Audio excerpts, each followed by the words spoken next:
receiving your doctorates today, were part of that exercise which this country went through and went through successfully.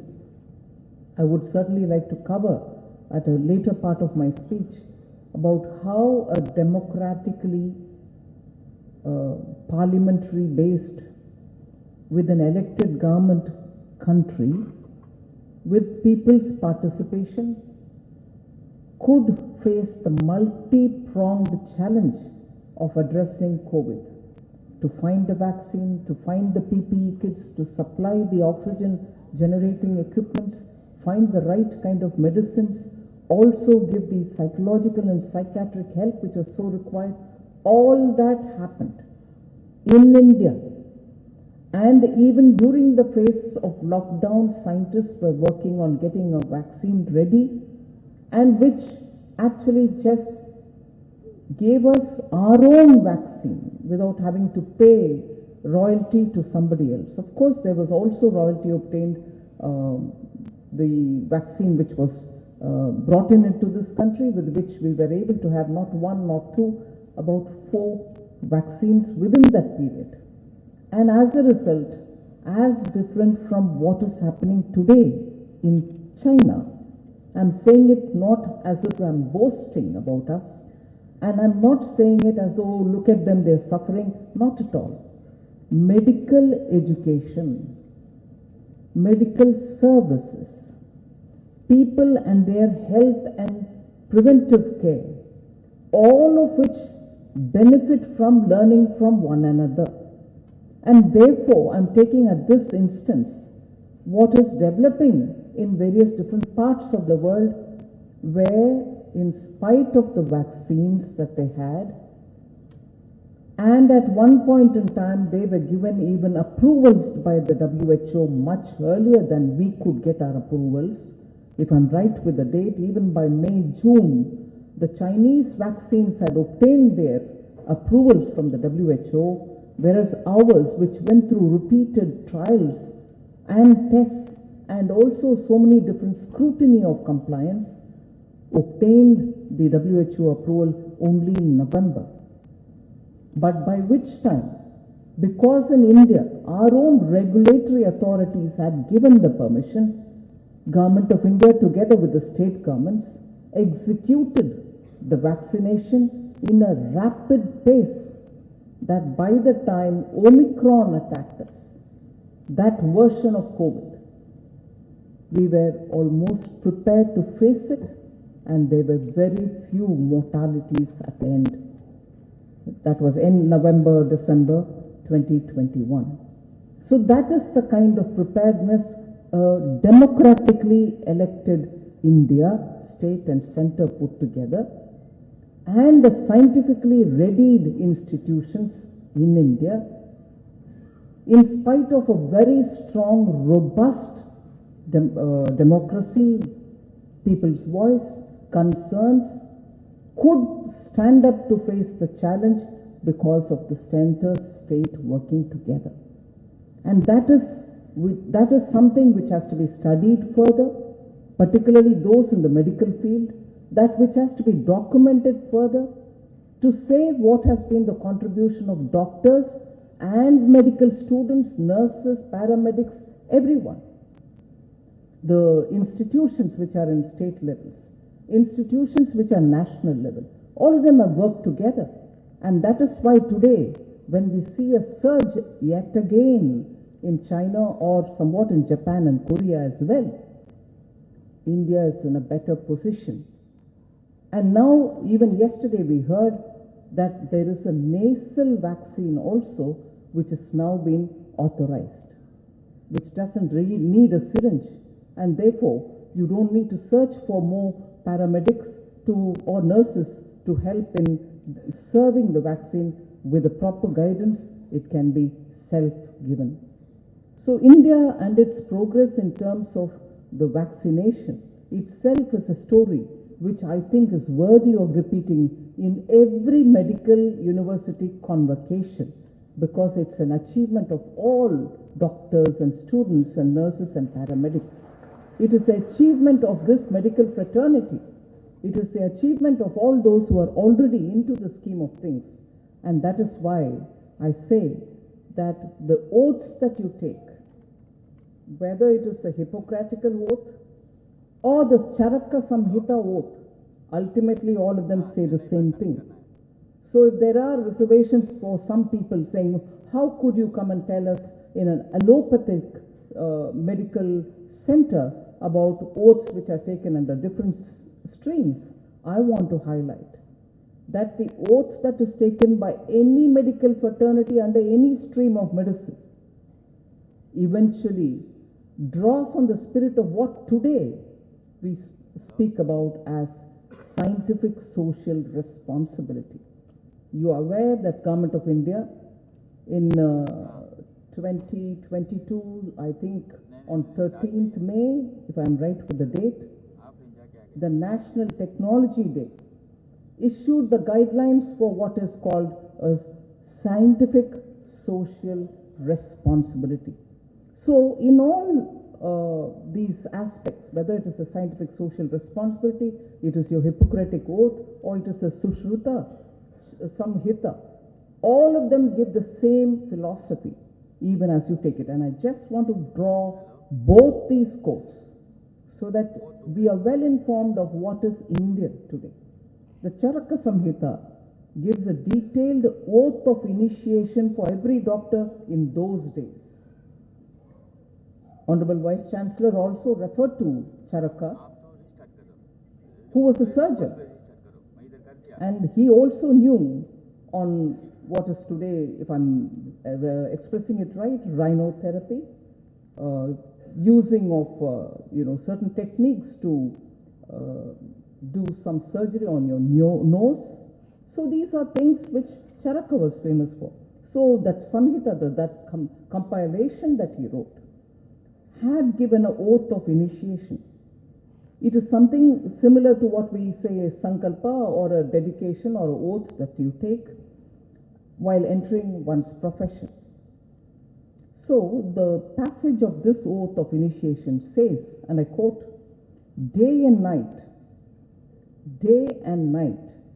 however you may be engaged, you shall endeavor for the relief of patients with all your heart and soul. You shall not desert or injure your patient for the sake of your life or your living, unquote. So that is Charaka. Now, I'll just very quickly go over to talking about the Hippocratical oath that you would take.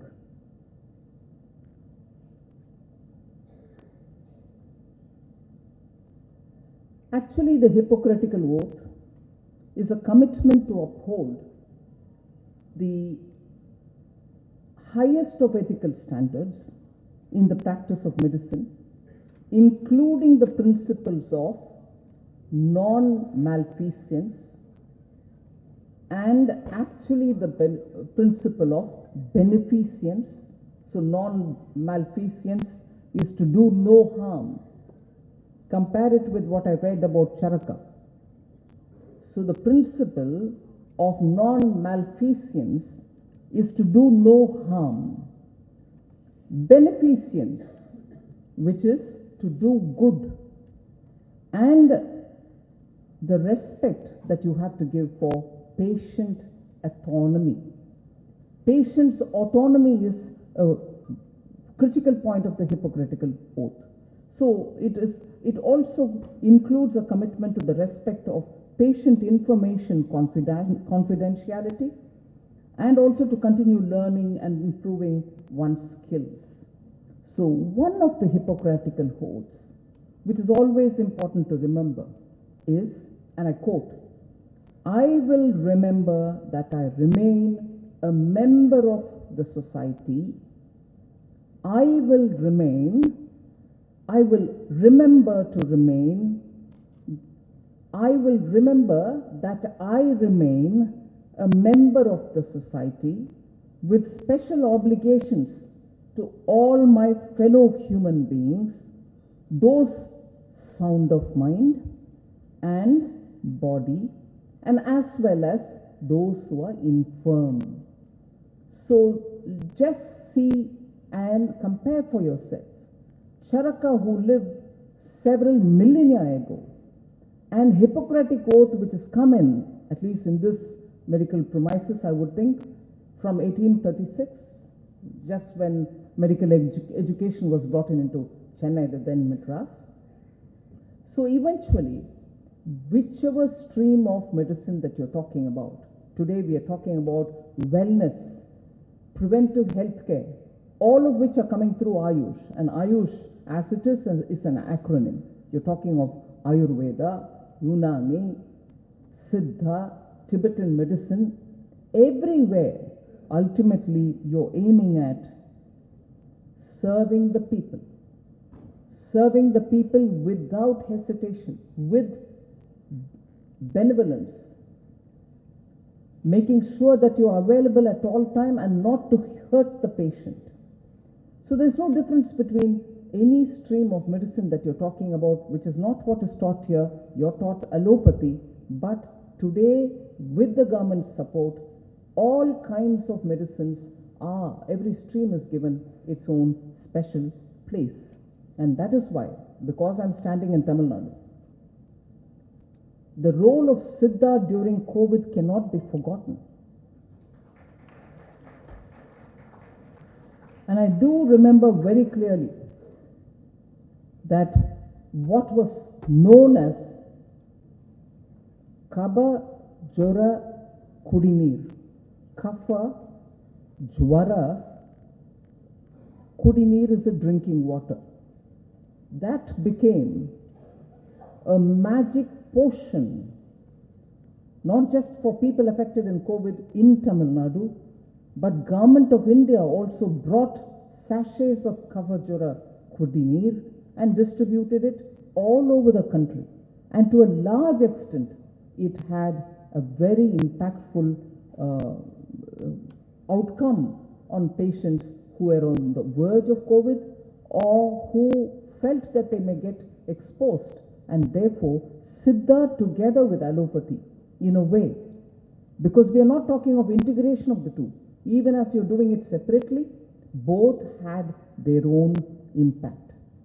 So, for students of those medical education who are getting their degrees today, I would humbly appeal, the time is now for us to realize that your degrees give you a certain advantage.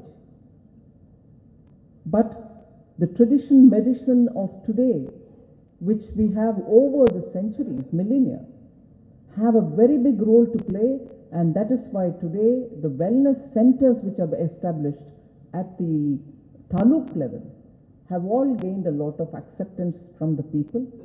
And even in Sri Lanka, Malaysia, Siddha is recognized in those universities for preventive healthcare and for wellness. So it is not something which just the Government of India or some governments are interested in. These are areas in which the traditional advantage that India had in healthcare can be blended with the allopathic expertise that you're obtaining, for which you're being given the degrees today. Government of India has been spending a lot of time building these wellness centers, which have every Ayush according to the state's requirements. So Tamil Nadu would largely have Siddha, Kerala would have Ayurveda, whereas Ladakh and Leh would have Tibetan medicine. Some parts of India would have Unani, and so on.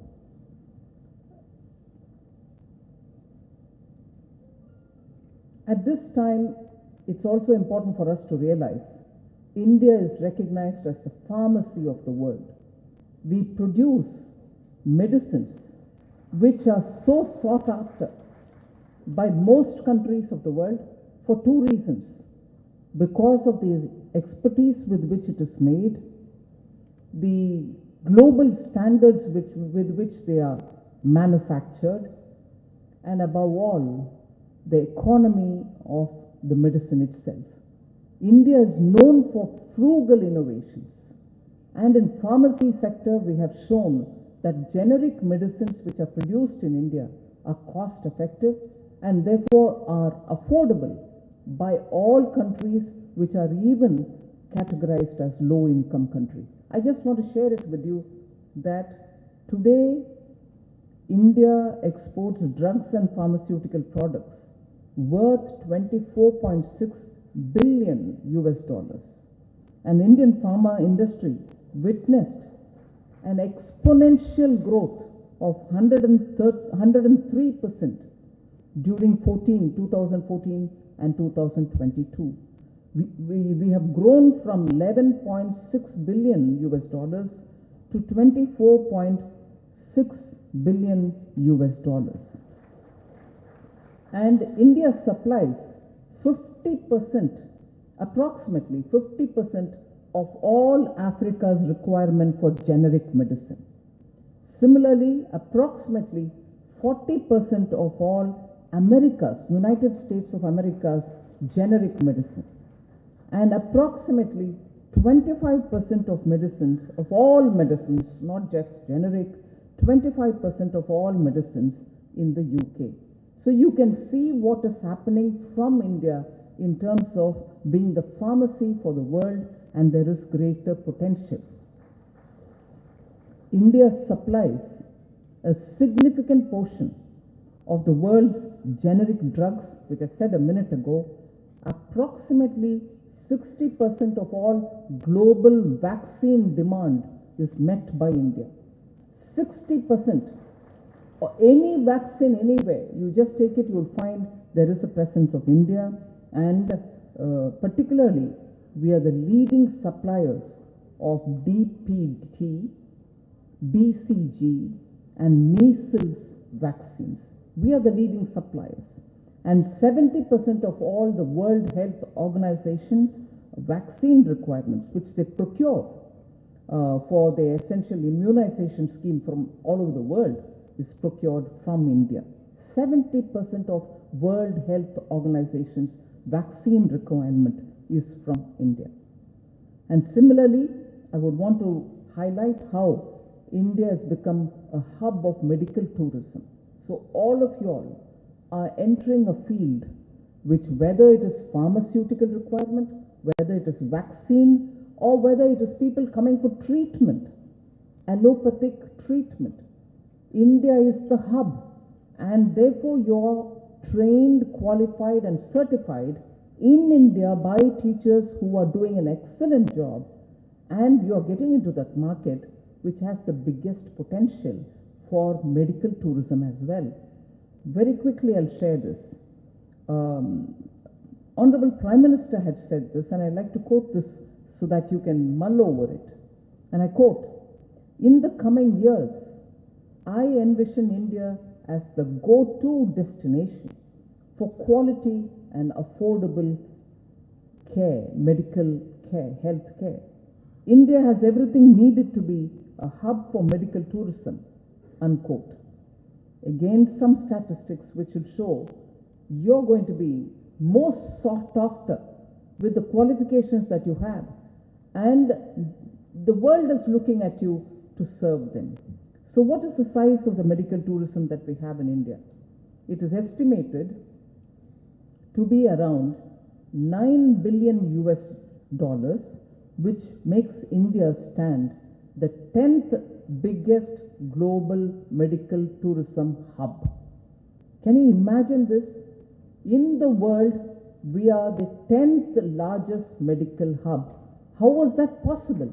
It is because of good institutions which train good doctors, and you're there, out there for looking at that market which you can serve, which means you see approximately 2 million patients visit India each year from how many countries? 78 countries, for medical, for wellness and for IVF treatments, generating $6 billion US for the industry, which is expected to reach $13 billion US by the year 2026. In another 3 years, it is going to be reaching $13 billion, which is, I would think, a very big asset for India, but I would want you to be a lot more enthusiastic about it. I don't seem to get that from you.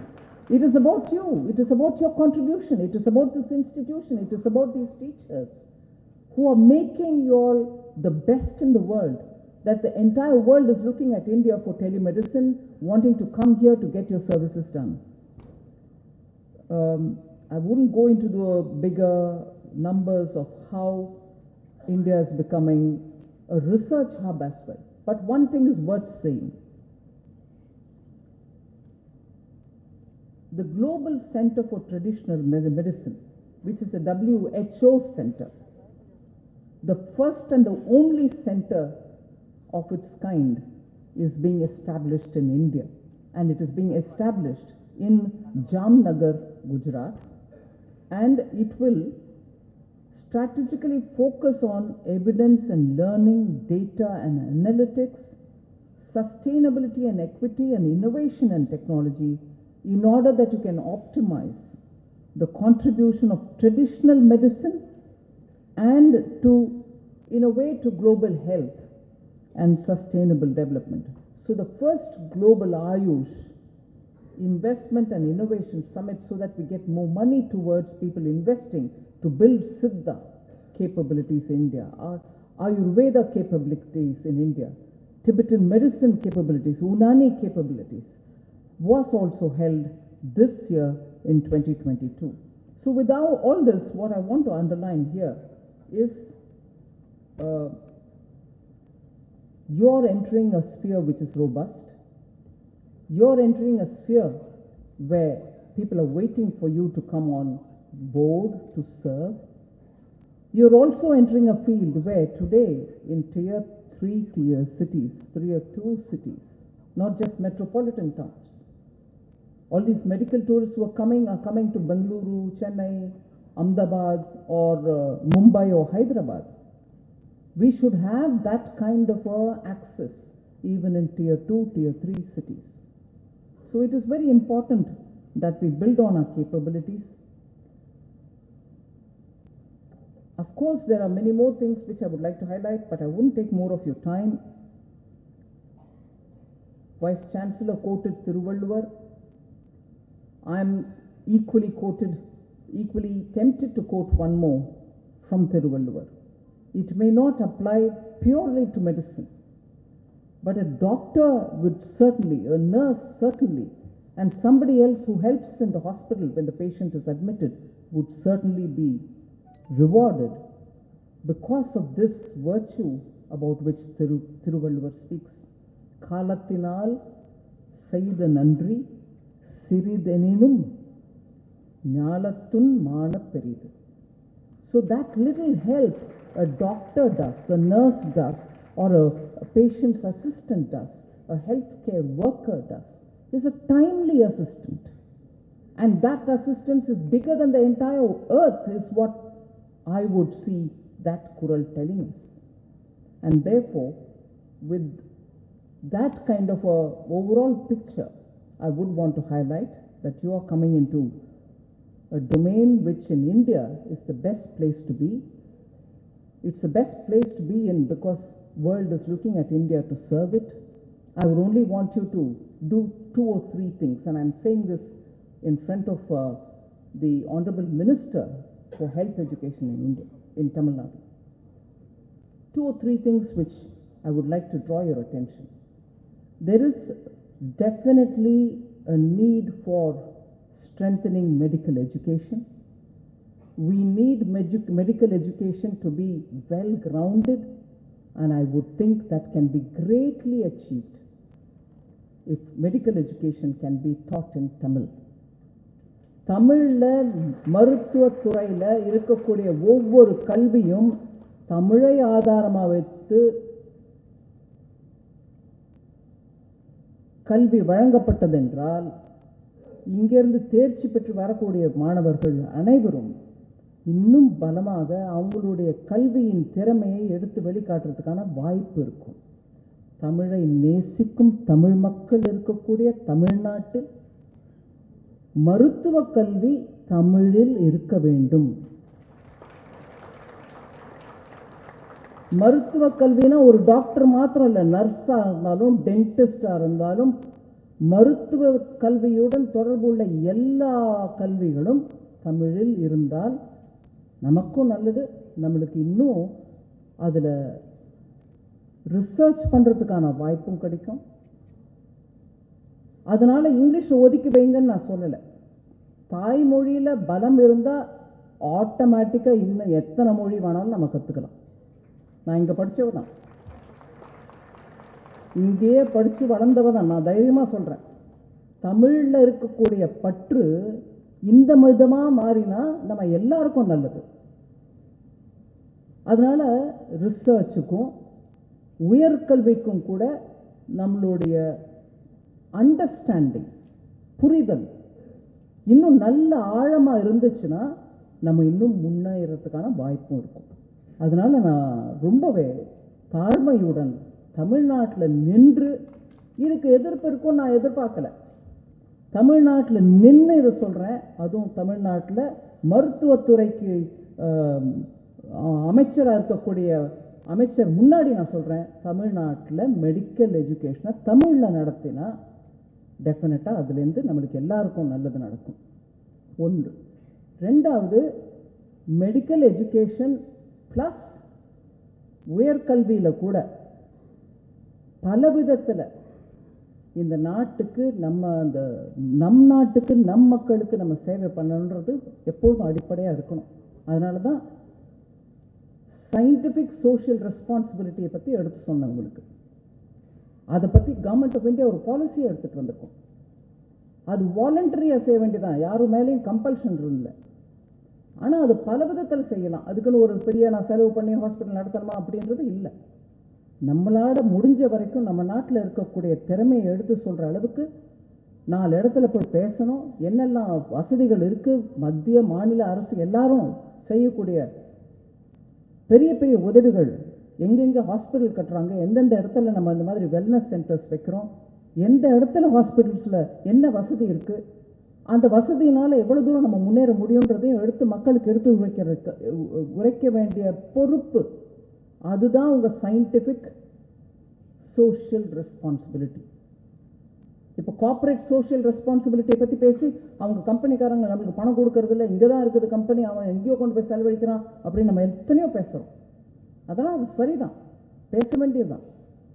ஆனால் social responsibility of a scientific minded person, அதில் பண செலவு இல்லைங்க. உங்கள் கையிலேருந்து உங்கள் பணத்தை யாரும் கேட்கலைங்க. உங்களை கம்பல்சரியாக பண்ணுங்கன்னு சொல்லி திட்டமாக யாரும் உங்ககிட்ட பின்னாடி நிற்கலை. ஆனால் நம்மளுக்கு ஒரு பொறுப்பு இருக்குது. நம்மளுடைய சமுதாயத்தை நல்ல விதமாக நடத்தி முன்னாடி கூட்டிகிட்டு போகிறதுக்கு நம்மளால் ஆன உதவியை நம்ம பண்ண தான் வேண்டும்.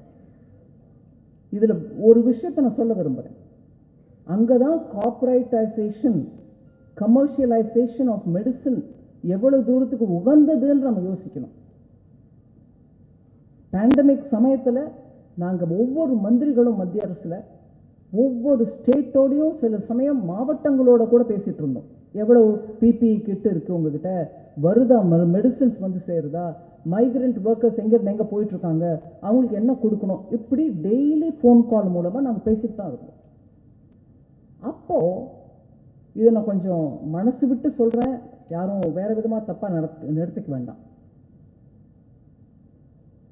ஒரு கவர்மெண்ட் ஹாஸ்பிட்டல், இது தமிழ்நாட்டில் மாத்திரம் இல்லை, நாடு முழுவதும் சொல்கிறக்கூடிய விஷயம் தான். இதை ஏதோ நான் இங்கே வந்து தமிழ்நாட்டில் ஒரு உபதேசம் கொடுத்துட்டு போயிட்டேன் நினைக்காதீங்க.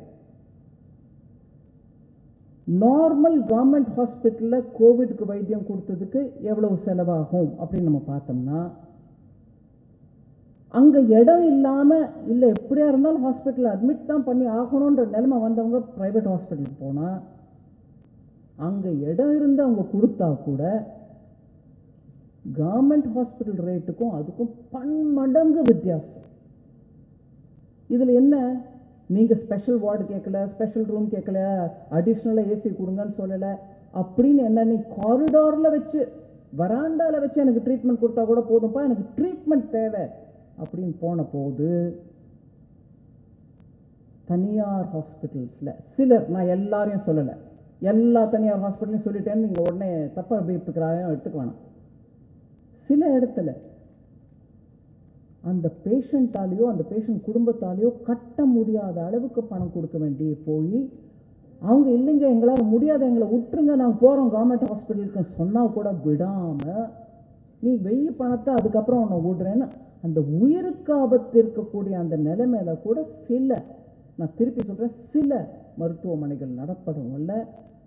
நிறையா பேருக்கு மனசில் ஒரே வேதனை, எங்கே பொழைச்சா போதும்னு இருக்கிற இந்த நிலைமையில் நாங்கள் இவ்வளோ பணம் எங்கேருந்து கட்டுறது? அதனால நம்ம ஹிப்போக்ராட்டிக்கல் ஓத்து பார்த்தோம், சரக்கா பார்த்தோம். அல்டிமேட்லி நம்ம என்னங்க, நம்ம ஒரு சொசைட்டி, சயின்டிஃபிக் சோஷியல் ரெஸ்பான்சிபிலிட்டி, நம்மளுடைய கடமைன்றது எவ்வளோ தூரத்துக்கு நம்ம எடுத்துக்கணும், எவ்வளோ சீரியஸாக எடுத்துக்கணும், இதை எவ்வளோ அந்த நேரத்தில் அந்த அட்வான்டேஜை வச்சுட்டு நம்மளும் நீ உயிர் இருந்தாலும் போனாலும் எனக்கு கட்ட வேண்டியதை கட்டுன்ற அந்த நிலைமைக்கு நம்ம எடுத்துகிட்டு வந்தோம். அதுவும் ஒரு பேண்டமிக் சமயத்தில் ரொம்ப வருத்தத்துக்கு உரிய விஷயம். அதனால நம்ம மெடிக்கல் எஜுகேஷனில் டிகிரி வாங்குறவங்க ஹாஸ்பிட்டல்ஸ் நடத்துங்க. Tier 2 Tier 3 சிட்டிஸில் கூட நீங்கள் போங்க, உங்கள் சொந்த ஊரில் கூட போய் ஹாஸ்பிட்டல் வைங்க. அதுக்கு மத்திய அரசின் மூலமாக நிறைய வயபிலிட்டி கேப் ஃபண்டிங் வருது. நீங்கள் வச்சிங்கன்னா அதுக்கு உதவி கொடுக்கறதுக்கு மத்திய அரசுலேருந்து சலுகையில் எளிமையான இன்ட்ரெஸ்ட்டோட பேங்க்கும் கொடுக்கக்கூடிய ஃபண்ட்ஸும் வருது. நீங்கள் ஹாஸ்பிட்டல் நடத்துங்க, எல்லா ஊர்லேயும் ஹாஸ்பிட்டல்ஸ் வரணும். அவங்க சொந்த ஊரில் வச்சா இன்னும் சந்தோஷம். ஆனால் அல்டிமேட்லி நம்ம சயின்டிஃபிக் சோஷியல் ரெஸ்பான்சிபிலிட்டியை மறந்துடக்கூடாது. இந்த நாட்டுக்கு வெளிநாட்டிலேருந்து வர பணம் வருது, அங்கே பேஷண்ட்ஸ் வந்து கொடுக்குறதெல்லாம் இருக்குது நம்மளுக்கு. இருந்தாலும் நம்ம மக்களை நம்ம காப்பாற்றிக்கணும். எனக்கு இந்த வாய்ப்பு அளித்ததுக்கு ரொம்ப நன்றி. உங்கள் எல்லாருக்கும் வாழ்த்துக்கள். நல்ல டிகிரி, நல்ல படிப்பு, நல்ல முன்னேற்றம் இருக்கணும். உங்களோட எதிர்காலம் நல்ல பரிமாணமாகவும் வெளிச்சமாகவும் எல்லாருக்கும் உதவி கொடுக்கக்கூடிய விதமாகவும் அமையணும் என்று இறைவனை நான் பிரார்த்திக்கிறேன். ரொம்ப நன்றி.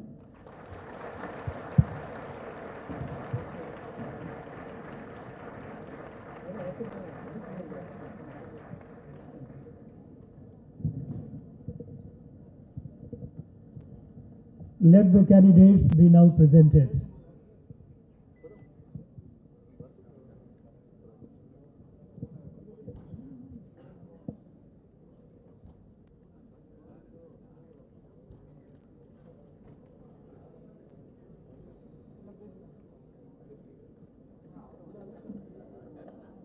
Mr. Chancellor, I present unto you one in-person candidate of DSc degree and 20 in-person candidates of PhD degree who has qualified to receive the degree. DSc Dr. Sanjay M. Cherian.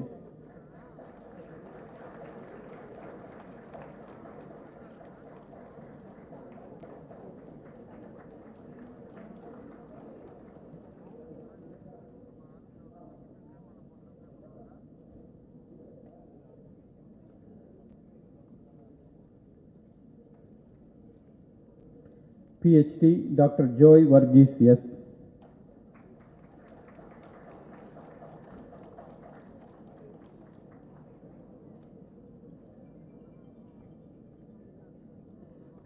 Dr. Arun R.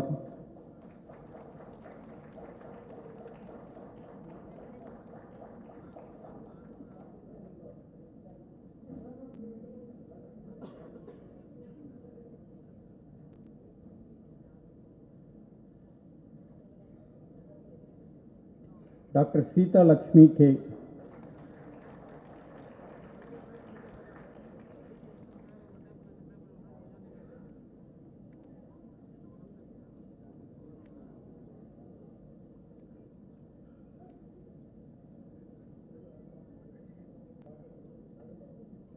Dr. S. Alexander.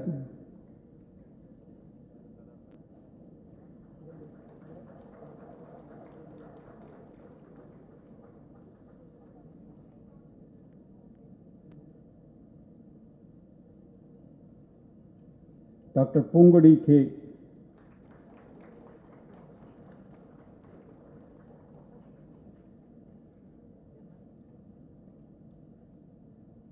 Dr. Satish K.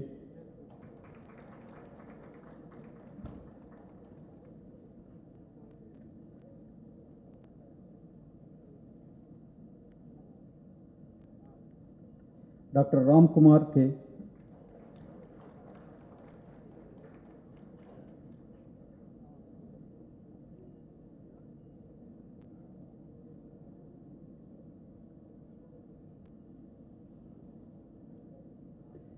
Dr. Ilankani P.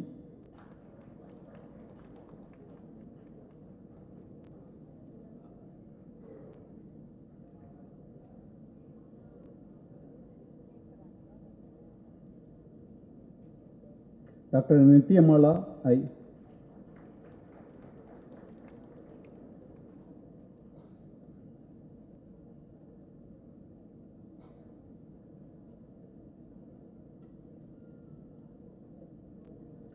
Dr. Satya Rajeshwaran P.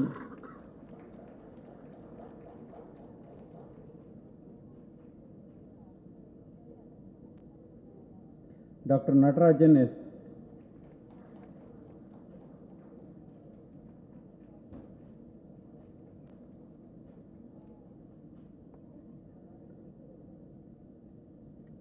Dr. Kannan M.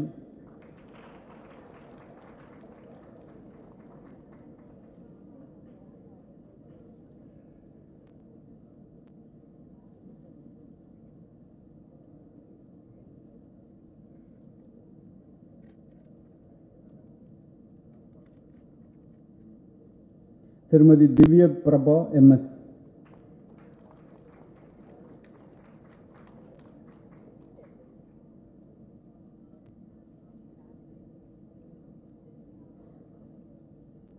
Srimati Mary Rebecca Y.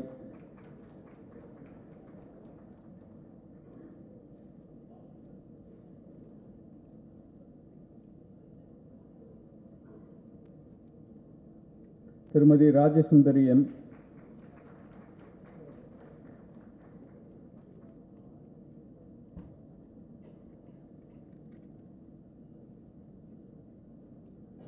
Srimati Dhanalakshmi M.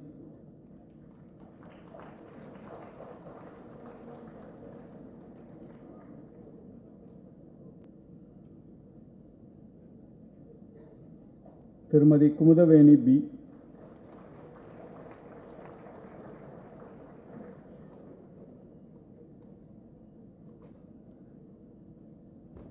Thiru Murugan S.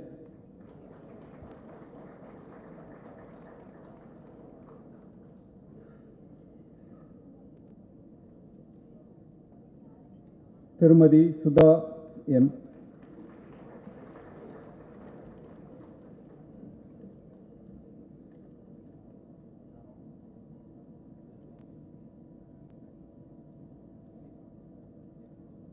Mr. Chancellor, I present unto you 20 in-person candidates of PhD degree who have qualified to receive the degree.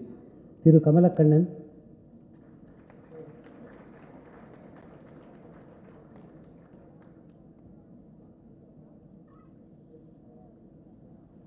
Srimati Gigi,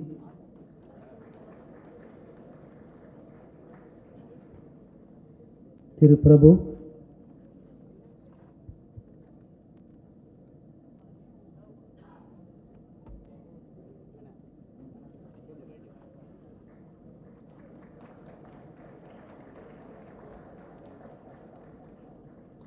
Thiru Jambalingam,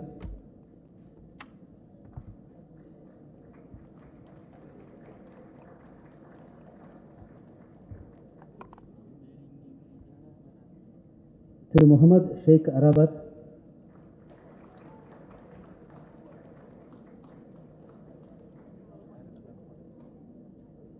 Srimati Lavanya,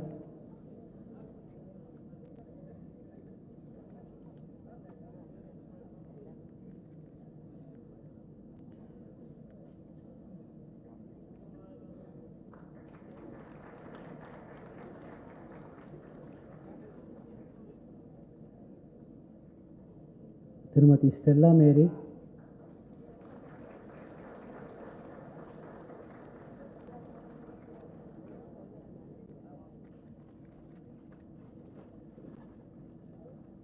Srimati Leena,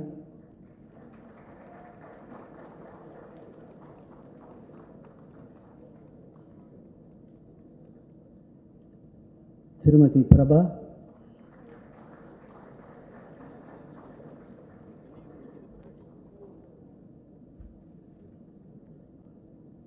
Srimati Shenbagavalli,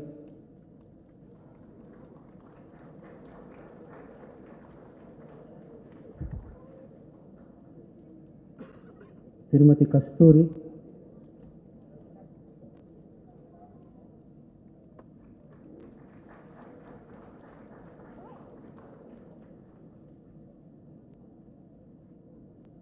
Tirumati Rajeshwari,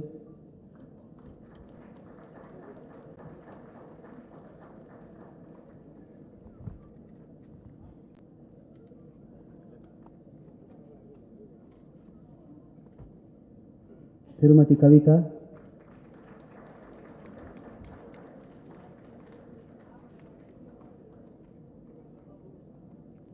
Tirumati Bhanumati,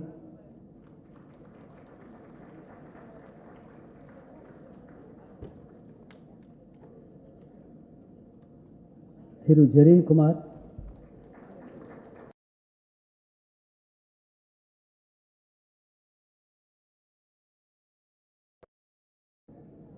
Tirumati Reena,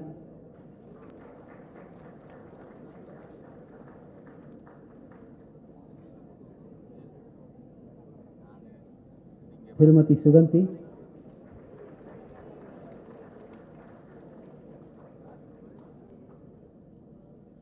Tirumati Gracie,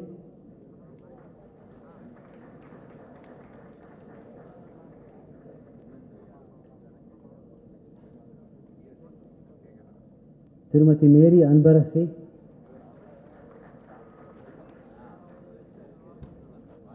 and Tirumati Neela.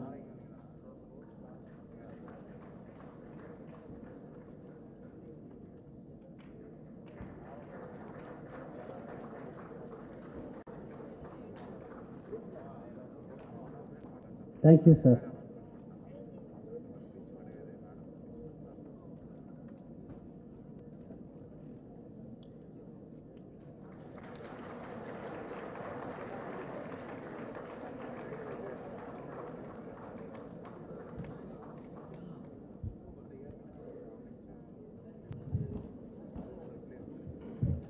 Pardon me for breaking the protocol.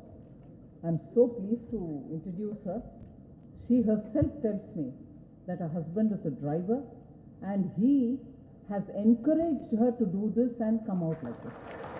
Very remarkable.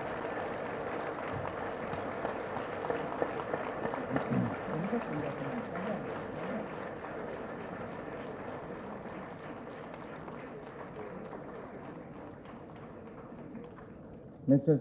Chancellor, I move that a total of 29,579 candidates who could not be presented in person and who have also been qualified to receive the various degrees in the faculties of the Tamil Nadu Dr. M.G.R. Medical University be admitted to their respective degrees in absentia.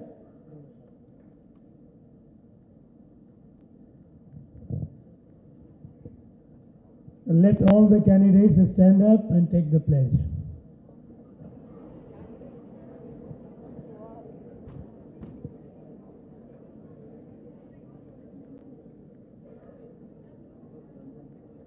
We shall in thought, word and deed be ever honest in the discharge of our duties and uphold the dignity and integrity of our profession and the honor and name of our university and our alma mater. We swear to serve the sick and ailing patients under our care and all those who need our services to the best of our ability without any consideration of caste, creed or status.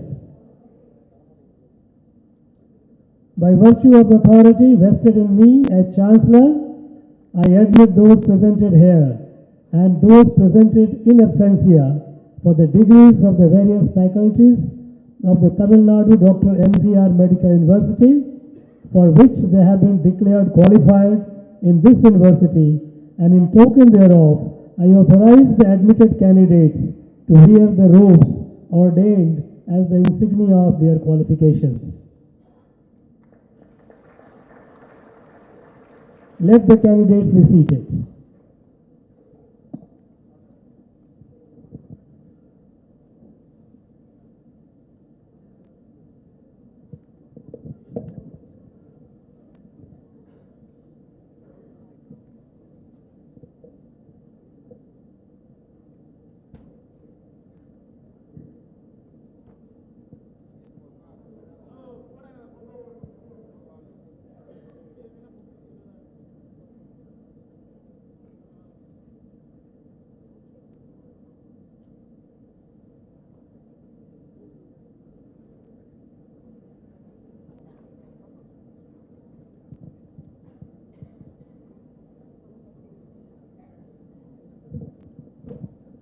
I dissolve this convocation.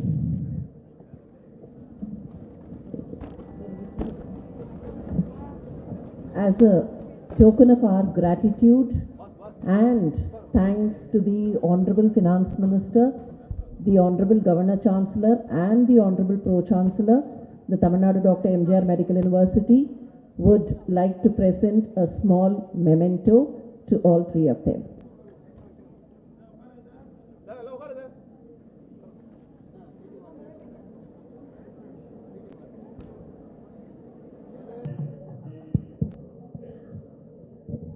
The national anthem, may we all rise for the national anthem.